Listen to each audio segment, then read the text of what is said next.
Welcome to episode 5 of the Beyond podcast, where we interview people who we find inspiring, who might inspire you too. Our special guest for today's episode is Ruth. Ruth is currently a strategy insights and planning associate at ZS and is a co-founder of Masks2All. Previously, Ruth studied economics at UC Berkeley, where she was part of BAP, Cal Climbing, and the Berkeley Group, where she served as a project leader. In between her academic years at Berkeley, she interned at Amazon and Acello. Welcome, Ruth. How are you doing? Hey, Ethan. I'm good. How are you? I'm doing well.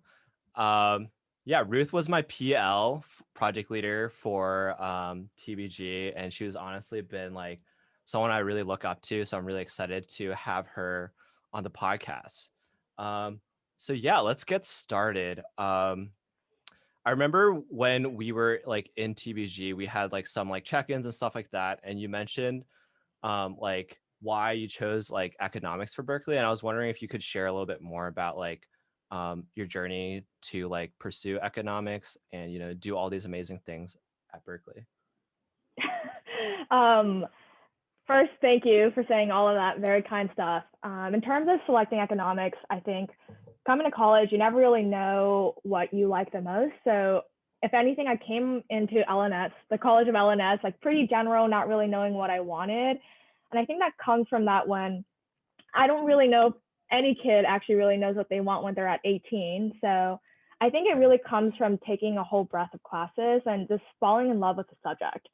And then for me, it can go as broad as Econ. And I think one beautiful thing about Econ is that it kind of combines this kind of qualitative as well as quantitative way. And for me, I always think about one of the classes I really loved, and it was Econ 172 or 174, I forget, but it's in a way that applies like econometrics in developing worlds. And I just kept thinking like, this is a way that you can tackle quote unquote macro problems where it's how do you increase education? What is the actual economic output? Like how do you get policy and actually change people's lives? And this is one avenue I really saw it. I won't be getting anything near a PhD, but I think the ability to have the power to do that with these simple tools is something you can apply in a lot of ways in your life. And I think it also helps you give frameworks to how to think about problems. And I think overall, just the concept of econ can apply to a lot of broad things, but also very micro things is what made me fall in love with the subject. Yeah. Have you ever had like, second thoughts about like pursuing economics while you're at Berkeley? Because I know when I was doing CS, I always think about like, oh, if I wasn't really interested in high school, I might have like discovered another major that I was more passionate about in LNS. I think something that is super aspirational for me, and I still think about it, is I think I would have done mechanical engineering. And I'll say like a big reason why.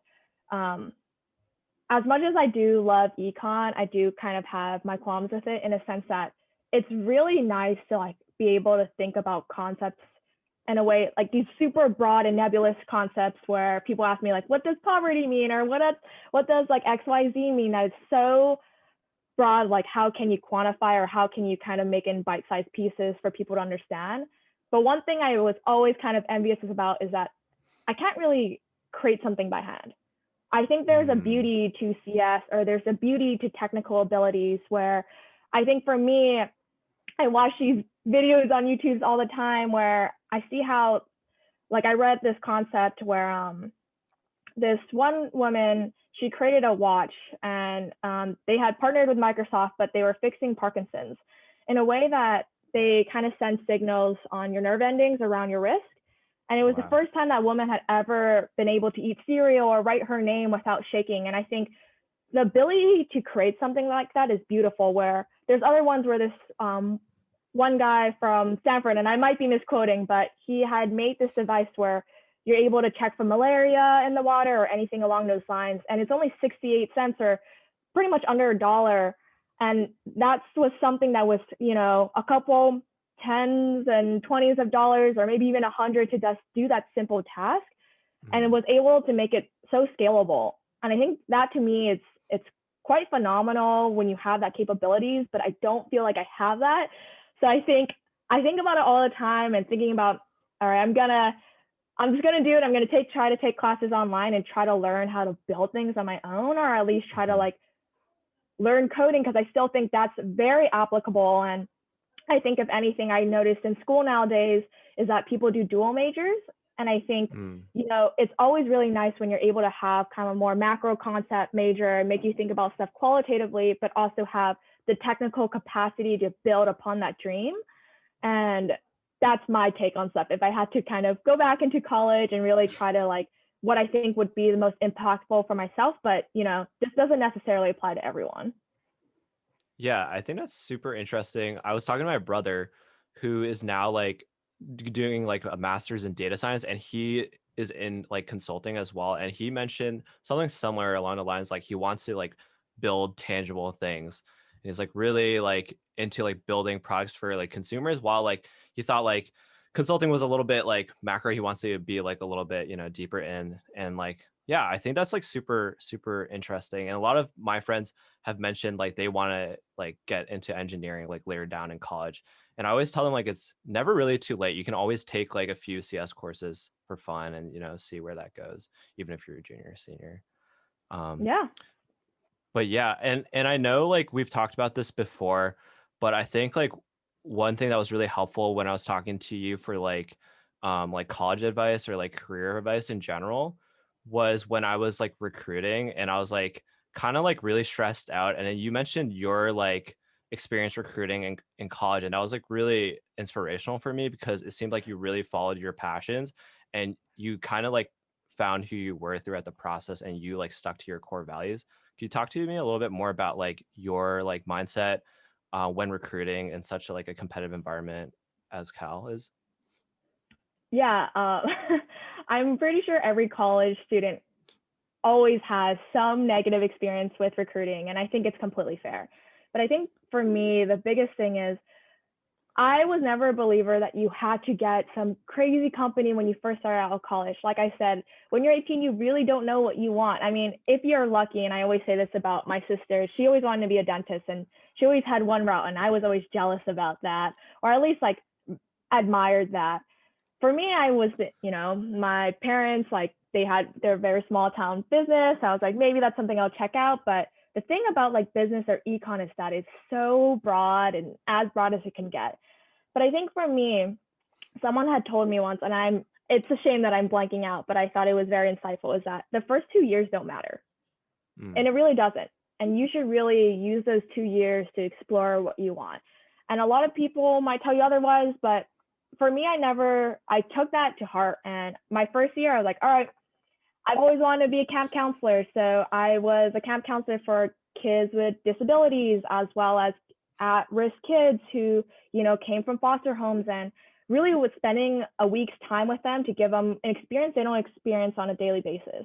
You know, time when people really cared and didn't judge them for anything. And I loved it because not only did I like love the kids and how inspiring it was, but the people who even joined, right? The heart and capacity and that they had too. And that to me kind of developed my passion a little bit more and wanted to work a little bit more social sector, at least wanted to work on some of those projects. So the following year, I was thinking, everyone kind of tells me that they know what like how on a like poverty or even just like wanting to do something, but no one really just like pulls the trigger for anything else. So for me, I knew that I had grown up in a suburban neighborhood and I didn't know anything. You never know anything when I grew up within LA. My parents took care of me. Like I never really had to hold like a second job when I was in education. I think that's so phenomenally privileged of myself to kind of focus on studying and being able to grow myself a Mhm. lot more versus some other people who don't have that fortunate experience. And so I traveled abroad to Ghana one summer because I wanted to learn. I wanted to see something that was really different. And if anything, I learned so much more for them. I went in and I knew I wasn't going to change anyone's life, but I wanted to see. I wanted to see like if I can help them and give them any hand, but I wanted to learn from them. And what was most inspiring about that experience and what it taught me is that first, why we pay taxes in terms of fixing our roads and stuff, but kind of how these places that people kind of fetishized as poverty and kind of thinking of how people must be unhappy. But the weird thing is that they were really happy. Life was Mm. simpler in different ways. And if anything, they were really intelligent. I still remember this kid that I had just taken a picture of or just like recorded with. And it had been a month. And a month later, he saw me again and he came up. He's like, Madam, like, remember me? Like, I wore this t shirt and you took a picture of my shirt. And I was like, oh my God, this kid still remembers me a month later. Like, his memory must be pretty fast. And I just think if he had the same opportunity as me and just having the luck of the draw to be born in America, I can't even imagine what he could accomplish. And I think that one like drove me to kind of want to push towards more equity or at least like work on certain things like that. And to also recognize that I am so lucky to be in the position that I am. But those are my first 2 years. So I think Yeah. naturally what you might think is, okay, like what that set me back from the recruitment mindset. You know, junior year, how would you fare against all these other kids who already had internship at very shiny places? And here I am with two random experiences on my like resume. Like, what does it say? But if anything, I think it helped me craft a so much better story that I had more passions, I had more interest out of it. And I actually got to enjoy my summers. And I'm not saying that, you know, people don't enjoy their summers at internships. It's just that I got to actually do something I really wanted without like guilt. And Mm. through the first recruitment cycle, I won't lie, it was quite horrible for me in a sense that I've never done it. I don't think recruiting is a natural skill at all. I think it's something that you build over time. I was very awkward in so many aspects, but I think it comes down to a numbers game. You can Mm. prep as much and you can do all that stuff, but I think at the end of the day, like I'm sure like plenty of people get depressed because it's like, who is this Mm. person to determine your worth within like Right. a 30-minute span? Like you are so much more as a complex person. And I think once I figured out that the kids who got the job weren't necessarily so much better than me. There's so much luck that plays into it and they're only marginally better and you might have just had a bad day or you might have just like knock on the head start on something, but you're very capable. And I think when I start having that mindset that like, you know, these kids aren't 10 times better than me. They had gone lucky or they are just marginally better and I just have to practice enough. Then I think I started enjoying my interviewing skills a little bit more because you're more willing. And I think another thing is that you're not interviewing for the spot too. You're interviewing the person interviewing you. And do you want to work with someone who doesn't treat you right? That just says so much more about their culture. And I think once I got that, it became a lot easier for me. But again, like I had over like dozens and probably I want to say I applied to like 100 places the first time around because you're really awkward and you need those throwaway ones. But eventually you get better with practice. So that's my junior year. I think I got lucky enough that, you know, as Ethan mentioned, I like had my place with Amazon and I think it was a great place to work at. And come my senior year, it was also very difficult for me. But again, with enough practice and having really close friends to really like walk you through and having a buddy through the process makes this whole thing more worth it. Otherwise, again, it's very painful in a way because, you know, the separation between your self-worth versus someone determining your worth. But eventually, again, with practice and time, landed ZS, which was a wonderful firm. So that's kind of how my whole journey looked like for recruitment itself. Wow. Yeah. I think that's super, super comforting for like a lot of students who might be recruiting in their early years. I know like there's a culture at Cal where you can see like in the classroom, like people like talk about or hear rather from people in the classroom always talk about internships. I remember I went to a party with like TBG and like a few other consulting clubs. And I met this new guy and I was like, "Hey, what's up?" First conversation starter was, "Where are you interning next summer?" Oh, yikes. And I literally was like, "What?" And he was like, "Yeah, I'm interning at Amazon." I was like, "Wow, that's super cool. Like that's a great company." And then I said like, "Oh, I'm working at like arts and crafts, you know, like company or whatever." And then he laughed it off and it made me sad. But like I feel like that was like one experience. I don't think it's true for like most of Berkeley, but there are like those examples that can be discouraging when you're when you're recruiting. And I think it's important to like, understand your self-worth and just not get down on some things that are out of your control, frankly. So yeah, that was super comforting. Like you said the same thing when I was like recruiting, which was super helpful. Yeah, Yeah. and I'll say one thing. I always thought it was funny when people's job became their personalities, but Mm, I think if anything, that's just someone you don't want to hang out with. It doesn't seem yeah, interesting to hang out with them. And at the end of the day, I always think that people are more dynamic. I never try to tell anyone where I work or where I went to school, or yeah, I just think it's never a good proxy to determine like someone's personality. So I agree.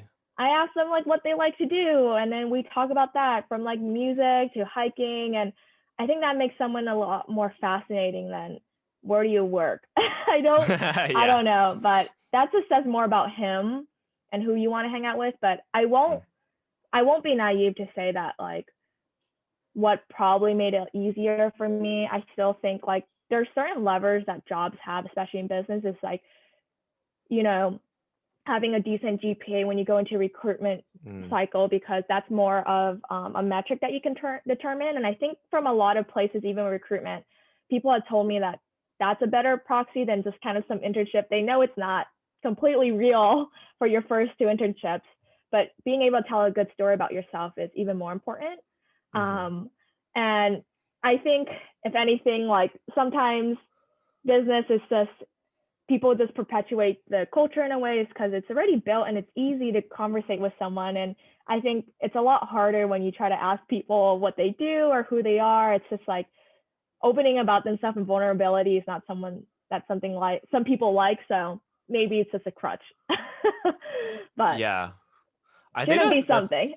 yeah, I think that's interesting because like I've worked at like environments where the only thing they talked about was like stuff associated with work. Like they would only talk about like, It's hey, how do easy. I optimize this code? Like, hey, like did you hear about this new like framework? And I was like, that's cool.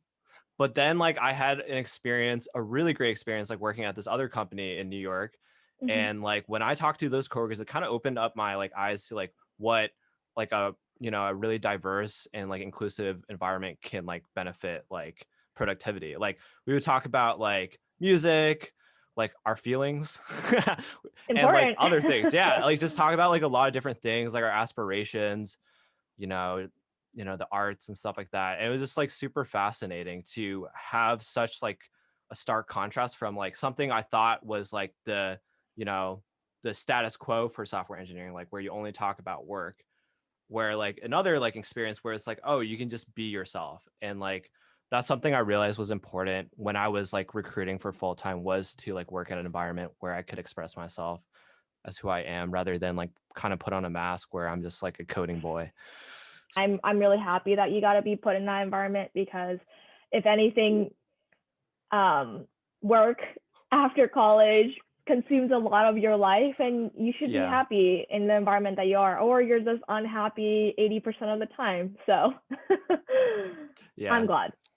Yeah, thank you. And like I think something that you've worked on that was super cool, that you're working on right now, is something that follows like what you said about recruiting, is like doing things that you want to do. Like you mentioned you want to explore a lot in the first and second year, and you did that.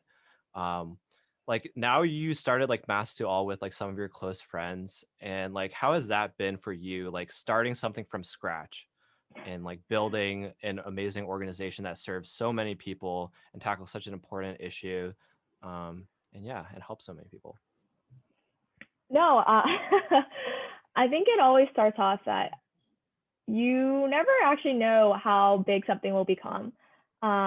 If anything, this all kind of started out is that I got to start working from home, and man, it gives you so much more time back when you're not commuting around 2 hours to go to work, or even Yeah. having natural social exhaustion when you're always at the site. You kind of get some free time to think a little bit more. And I think at that time, I'm sure we were all kind of feeling nervous and scared, and how can we all help in coming together as a community? And I think with that, I actually started it off with a couple of friends, and we didn't even come up with the mask idea. We were talking from how do we have immigrant businesses, because I know like a lot of like Asian businesses or just people who Mm, don't have access to the regular system for loans, are getting pretty hard hit. and how do we help them get PPP, and fill out the forms, or to even, I think about all the food waste and how do we service like students who aren't getting their free lunches in all types of school systems, and actually thinking about those aspects. But I think one of the individuals, Yoko, she said her mom was like, why don't you make masks for the unhoused individuals? And that concept seemed very, just very simple to us at first. And I think if anything, we just kind of drew on that whole idea. We had so many meetings with different people that, who really made this dream come true. From my friends, kind of like the core team was one of my best friends, Mo, and Vicky, Nick Naz, Yoko, Juliana, and a whole slew of people who came in and just like really helped us out. And building this dream was what was wonderful. Is how much I'm kind of going all over the place for this, but I'm just so thankful to have like all these people that helped us out. But in terms of starting it from scratch, is how much, I think it really is how much heart you're willing to put into it. I remember I was working kind of full time and I was sleeping at 3 a.m. It's kind of when you fall in love with something, you're so willing. And you're also having a team who all cares about something. So every single person in that had done a lot of like past social work in terms of helping communities. And so we put up so much late nights to think about kind of setting up the structure. It wasn't just, creating it all happen. It actually took weeks of conversation and iterating. And I always think about a book that I read by Eric Ries, and I'm like blanking on it. It's something startup, but it talks about this concept called minimum viable product, which I'm sure Ethan, if you're at CS, is that you kind of make a bare bones thing and you test it out in the market. For us, it's like we needed to get that foundation right and then kind of iterate over time, which is how it kind of was able to kind of launch itself. Is that we had to get the base right in terms of like who's our vendor, how are we going to set the structure, how are we going to price it that's scalable. And to be honest, our first strategy was that we just wanted to see if we can help Berkeley. And I think we all started off thinking, I just want to see if we can knock out one city. And I think with that, we became more ambitious over time and we changed our strategy. We were purchasing it at first. And then with more time, we realized like a lot of these other companies are giving away masks for free. Why don't we ask? And I think it also taught me the power of asking. And from that, you can see now we scaled to donating over like 1,000, like 180,000 masks with both like reusable and disposable. And again, with all the teamwork from everyone that had it, like I wouldn't have seen it growing that much. It was such a small thing, but I think one thing I would comment on it is that I think my work in consulting too really helped me with that, where we took this big problem, like how do we get masks to people, and try to make it in bite-sized pieces and taking it step by step, and knowing that it's really like a compounding work. It's really painful in the beginning, and I'm sure you connect at Cal, and I hope you're able to talk about it, is that it's so painful in the beginning, and there's always these tipping points like, is anything going to happen? Is anyone going to care? But I think it really taught me that people do care as well. So I'm not sure if I answered your question, but that's kind of like a very extremely high level about like how it actually got created. And if anything, my friend Mo and I and this other girl Jess are also trying to help out this other project called Popu and get like healthcare to people. But anyways, that's beyond the point. I just do it on the side because I think like it makes my time a little bit more worth it, because when you just kind of do your job every day, it doesn't feel that meaningful until you kind of do a little bit more of these passion projects, which I'm sure you feel like with this podcast and even Connect at Cal, is that it makes it more fun, your daily life, and just knowing that you can take your skills and just like help people if you just gave your time. Yeah, and I think that's definitely true. Like once you like start something with some friends and you like fall in love with the mission and like building things, it doesn't really feel like work. It kind of gets you like energized. And I know I talked to like our co-founder like Johnny about this, and he's told me like do things that you like that make you energized, and it seems like that's what happened for you, like Masks2All, and just like seeing like those results are definitely very, fulfilling as well, it seems.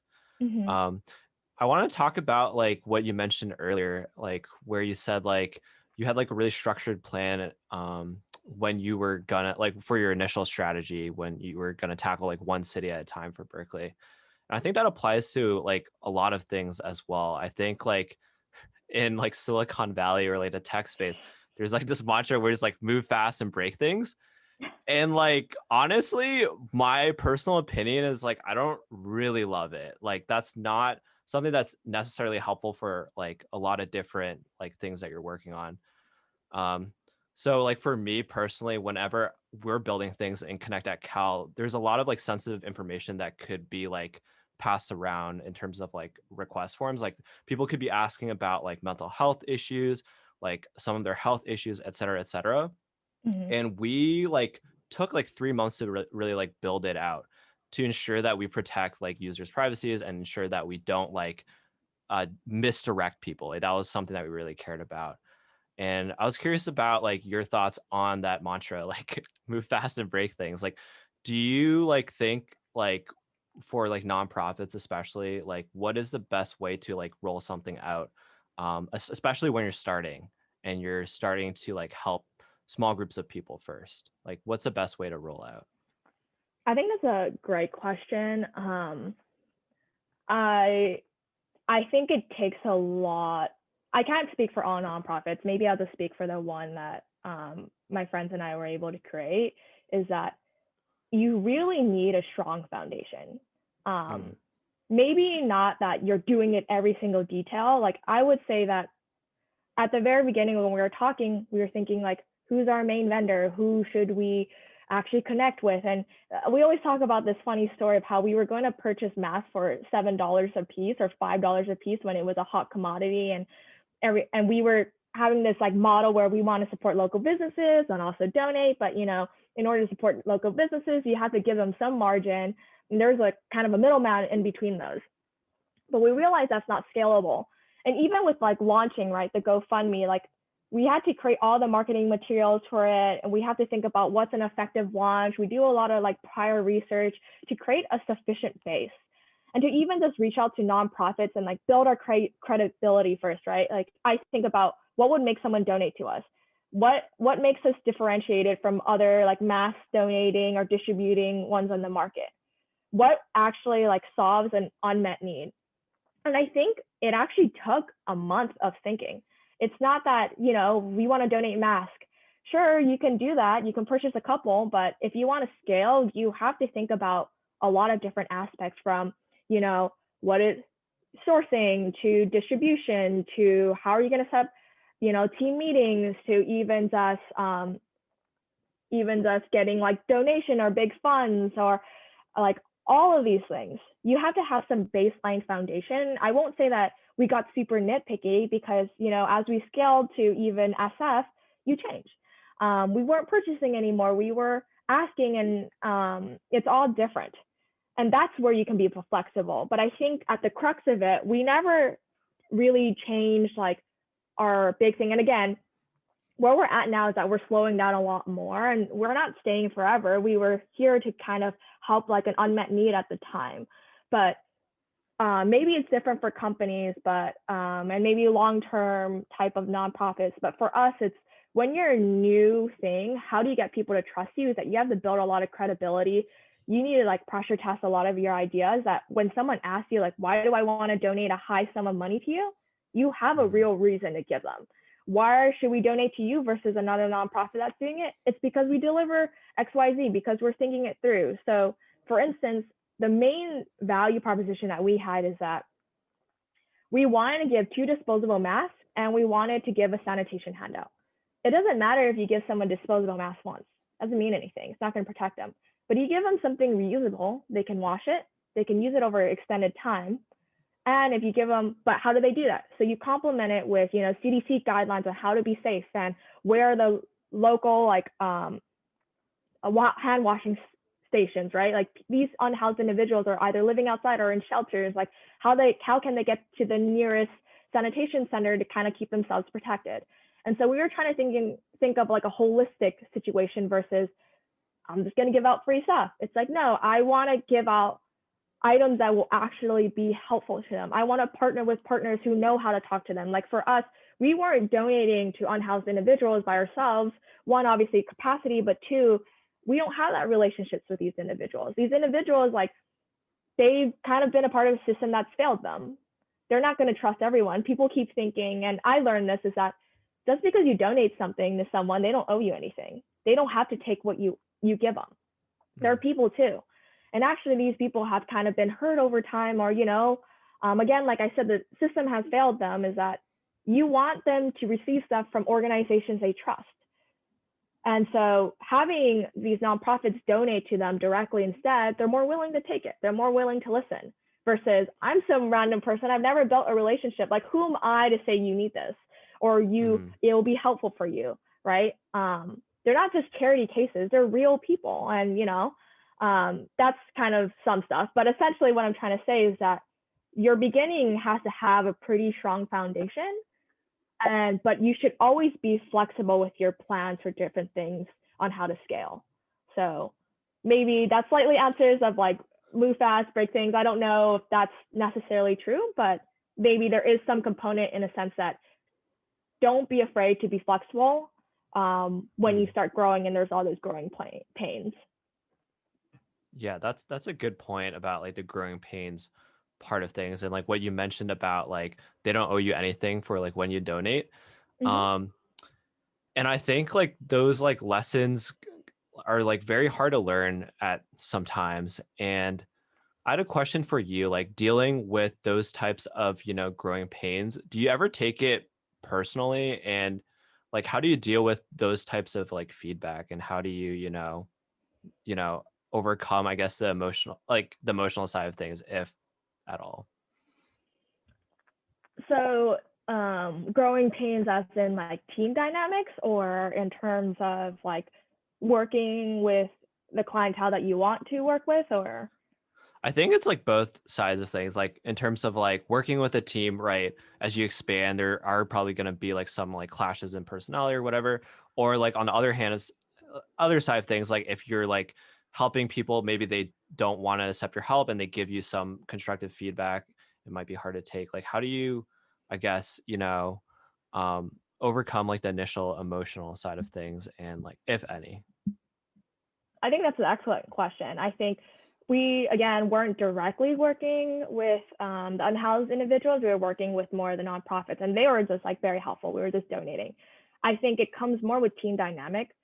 And I won't say with smooth sailing and we all loved each other. There were a lot of pains in a sense that there's a lot of different personalities. But I think one huge lesson that I loved is a humility of your team. There's plenty of times that I was wrong, and I love that they pushed me back. If anything, I was actually one of the people who, after was working a full-time job, and I was thinking, like, damn, I don't have the capacity to do like San Francisco. I don't know, but a lot of my teammates pushed me back really hard, and they told me why, and they told me how they might do it, and that's what convinced me that, okay, Ruth, if you're gonna do SF with them, like, you're gonna double down. Like, you're not gonna like half-ass something. But even again, when I said we were about to buy masks for $7, like teammates and I, we were like pushing. It was almost like a 2v2 thing at first, where we were kind of getting heated and angry, but there's a beauty in that, right? That you clash and there's different personalities. Like, there's so many different personalities in that. But when I go to the topic about humility, is the humility to be wrong, to recognize when I had a bad idea and people said it was a bad idea, and I was okay with it. And I think I loved my team because there wasn't an ego. There wasn't a need to be right, but there was a need to care for people. And so that's one huge thing. And I think what made it really easy to work with a lot of these people is that we all had the same mission in mind, and nothing's personal. We weren't like, right, we hate you because you're XYZ person. Like, no, we're working together. We're working towards a natural goal. We're not going to always agree. Some of us might have bad ideas. Some of us might have great ideas. And I think that's what made us like okay with changing and iterating. But I will say that, like, with any teams of growing pains or a different direction, if you have a different opinion, you should ground that fact. You shouldn't just come in and just because you have a feeling that you disagree, you're going to say you disagree. You're going to come in with a real rationalized thinking of why you think a certain way and prove it. And I think that's another part beyond humility is listening, is being willing to kind of step back and say, like, let her talk or let him talk, and let's hear out the idea. And I think that's what I loved a lot about my team, is that they had all those components. So it made it easy and hard in the sense that we're so different, but also we're able to be different and actually create something so beautiful, which is like what we see now. Yeah, and I think those are really important skills to have, like regardless of where you are, like currently in terms of your career or like in school. Like, I remember initially it was really hard to, get criticized for my ideas like early on in college or like at work. Like I would take it personally, but like as I've learned like throughout my years, it's really important to like listen to other people's ideas. And the way that I approach like leading Connect at Cal is I always assume my idea will like is not always the best idea. And like I always keep like an open forum like on my team for like other implementations, other designs for like our system and stuff like that. And that has worked really well. Like people feel like their opinions are being heard, and then they feel very validated and they're learning a lot throughout the process. So yeah, I just want to echo what you said, which is really, really great about the importance of listening and, being able to, acknowledge when your decision is wrong and stuff like that. The last topic I wanted to like broach for for this podcast is something that I think is really interesting. Like you mentioned, the importance of building a foundation for like nonprofits, right? And I want to talk about like building like foundations for relationships. So you mentioned to me like in the past, like when I was like early in college, like I think Ruth was my PL when I was like my second semester freshman year, and Ruth always bragged about like her Oh my God. 100% matchmaking skills. And unfortunately, Ruth has never like matched me with someone. So Whoa. I wanted to talk a little bit more about like what you think is important for, having these strong relationships between partners, like what you found to be successful based on your own track record as an amazing matchmaker. I will clarify one thing.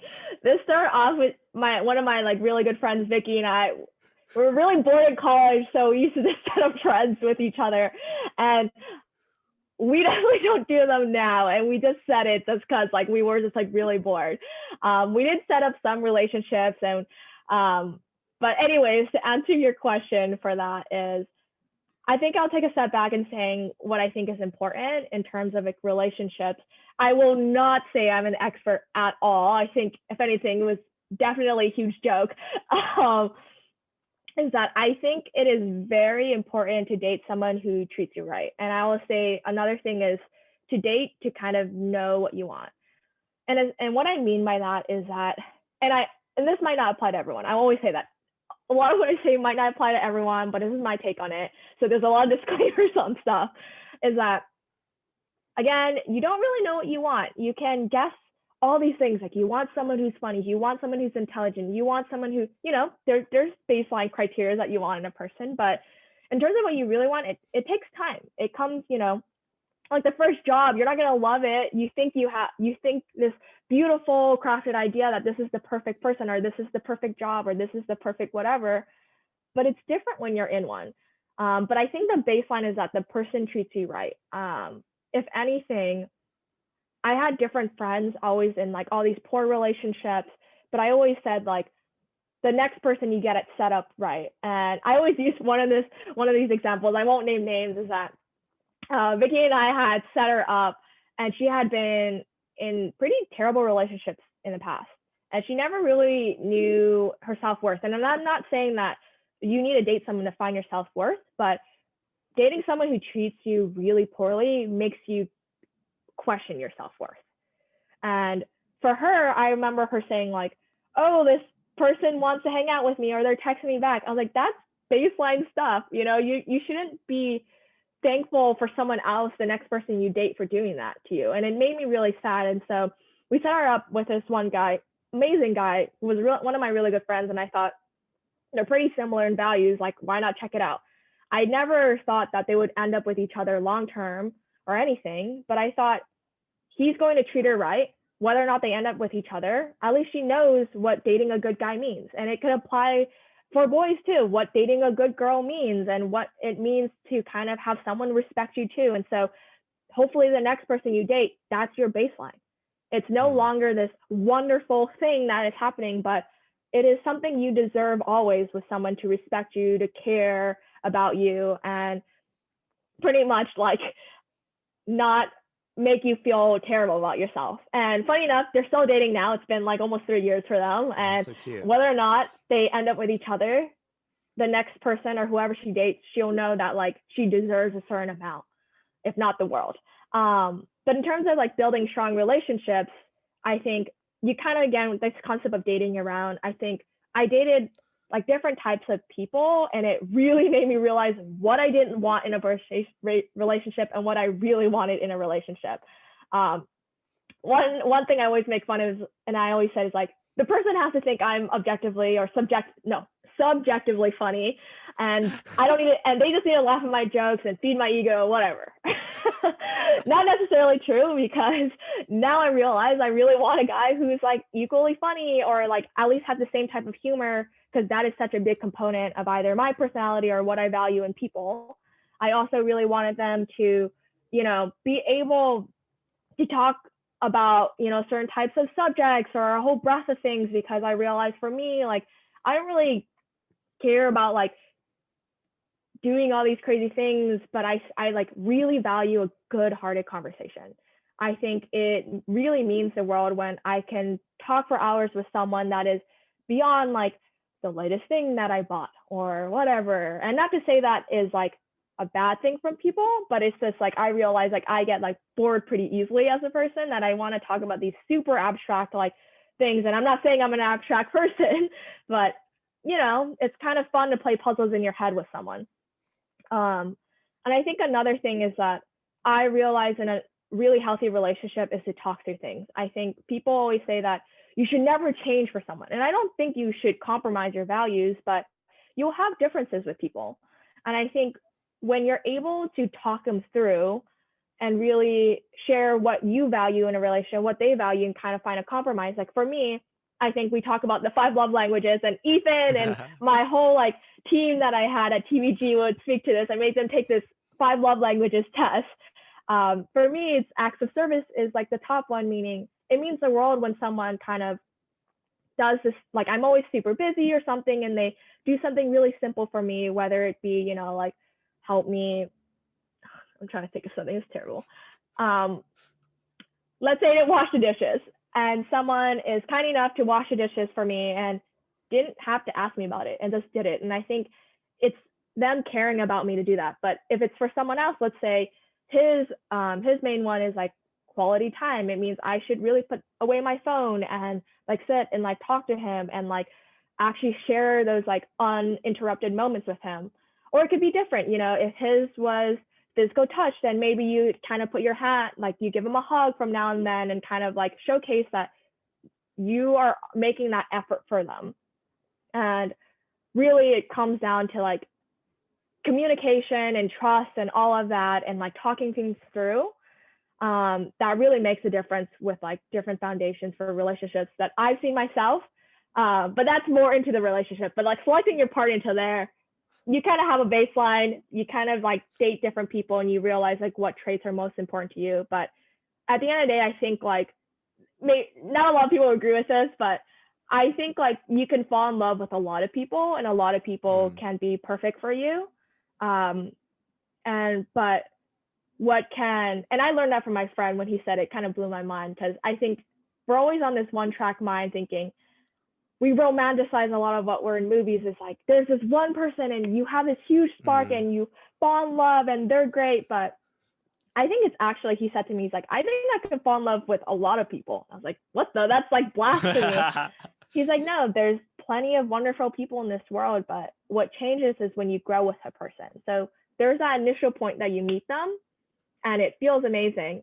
But what really determines a relationship is how much you're willing to work for each other and loving someone is hard. Like it is so hard sometimes because we want to be selfish. We are so irritated when, they tick you off and you want to like not talk to them anymore, but you're willing to work through it. And I think that's where the components of experience things together, where you grow with each other because people change, like what makes the relationship better and not quitting. And I used to make this joke to my friends is like, at the 6 month point when I date someone, I get really bored and I just like stop caring. But I was like very young and I'm naive and thinking like when things get hard, I quit. But I realize now, like a lot more mature, is like, no, you kind of want to put in the effort and you choose, and it's a very active thing. And people don't talk about that enough, is that it's an active pursuit to constantly want to love and care about another individual that isn't yourself.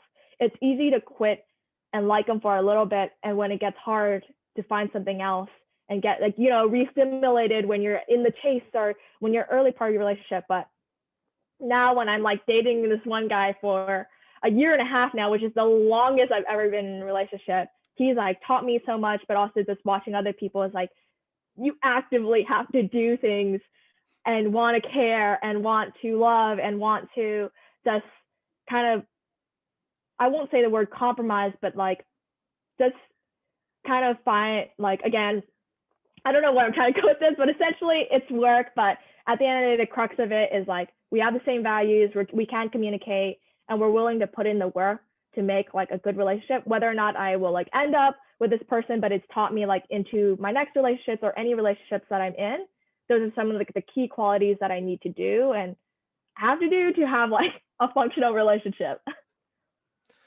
Yeah, I honestly thought it was like all really wonderful. And I think that's super helpful for, you know, a lot of people, including myself, is like the importance of, learning through experiences. Like it's okay to, like break up sometimes, right? Like Yeah. as long as you grow. So yeah, with that in mind, that was like a really like fascinating, answer, and like really, really helpful for a lot of people. And I wanted to end off on that. And I wanted to give you the floor for like anything you wanted to plug. I know you have a lot of amazing work with like Masks2All. Do you have anything else you want to plug?